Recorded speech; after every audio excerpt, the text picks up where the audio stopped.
शिव सत्य हैं, समर्पण हैं, त्याग हैं और परिभाषित होने से परे हैं। शास्त्रों में कहा गया है कि आत्मा त्वम गिरजामति सहचरा प्राणा शरीरम गृहम।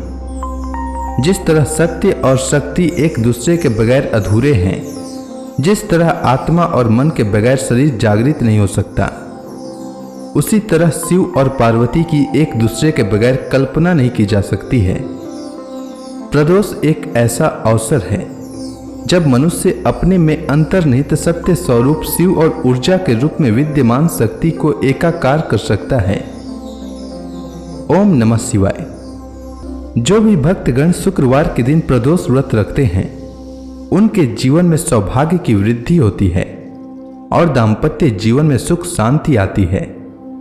शुक्रवार के दिन पड़ने वाली प्रदोष व्रत को शुक्र प्रदोष के नाम से जाना जाता है। प्रदोष व्रत को हिंदू धर्म में बहुत शुभ और महत्वपूर्ण माना जाता है। इस दिन पूरी निष्ठा से भगवान शिव की आराधना करने से जातक के सारे कष्ट दूर होते हैं और मृत्यु के बाद उसे मोक्ष की प्राप्ति होती है। पुराणों के अनुसार एक प्रदोष व्रत करने का फल 2 गायों के दान जितना होता है। इस व्रत के महत्व को वेदों के महाज्ञानी सूत जी ने गंगा नदी के तट पर शौनक आदि ऋषियों को बताया था। उन्होंने कहा था कि कलयुग में जब अधर्म का बोलबाला रहेगा, लोग धर्म के रास्ते को छोड़कर अन्याय की राह पर जा रहे होंगे, उस समय प्रदोष व्रत एक माध्यम बनेगा जिसके द्वारा वे शिव की आराधना कर अपने पापों का प्रायश्चित कर सकेंगे और अपने सारे कष्टों को दूर कर सकेंगे। सबसे पहले इस व्रत के महत्व के बारे में भगवान शिव ने माता सती को बताया था। उसके बाद सूत जी को इस व्रत के बारे में महर्षि वेद व्यास जी ने सुनाया, जिसके बाद सूत जी ने इस व्रत की महिमा के बारे में शौनक आदि ऋषियों को बताया था। सूत जी शौनक आदि ऋषियों को शुक्र प्रदोष व्रत की कथा सुनाते हुए कहते हैं कि प्राचीन काल की बात है, एक नगर में 3 मित्र रहते थे। एक राजकुमार, दूसरा ब्राह्मण कुमार और तीसरा धनिक पुत्र। तीनों की आपस में गहरी मित्रता थी।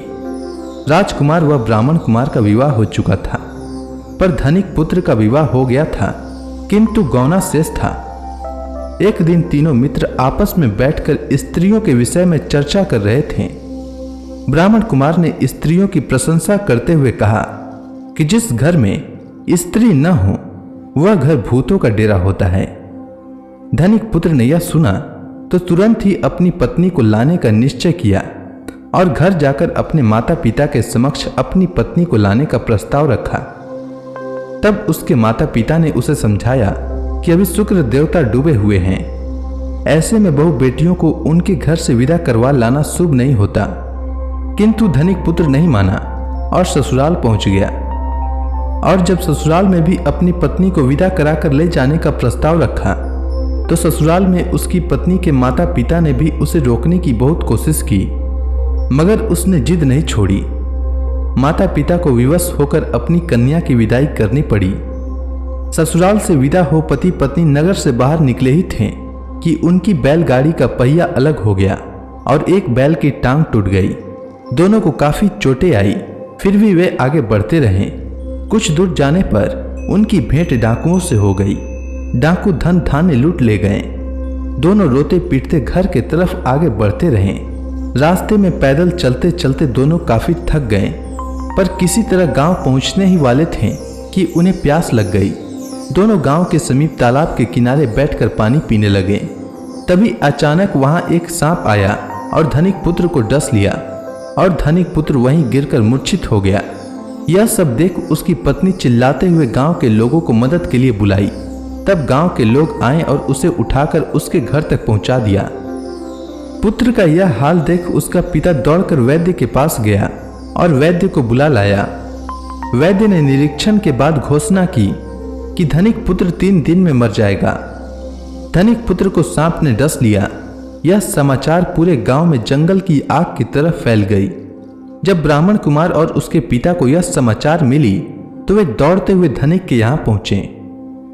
ब्राह्मण कुमार के पिता ने धनिक को शुक्र प्रदोष व्रत करने का परामर्श दिया और कहा, इसे पत्नी सहित वापस ससुराल भेज दे।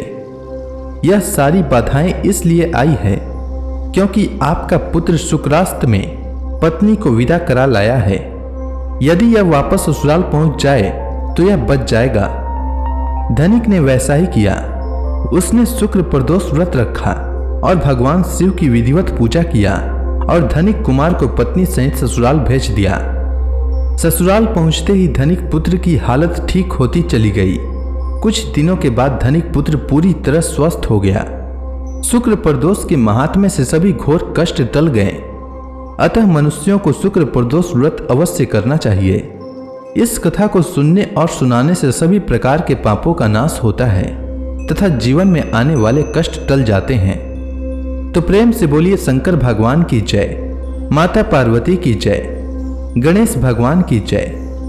अगर आपको यह कथा अच्छी लगी हो तो कमेंट सेक्शन में ओम नमः शिवाय लिखना न भूलें।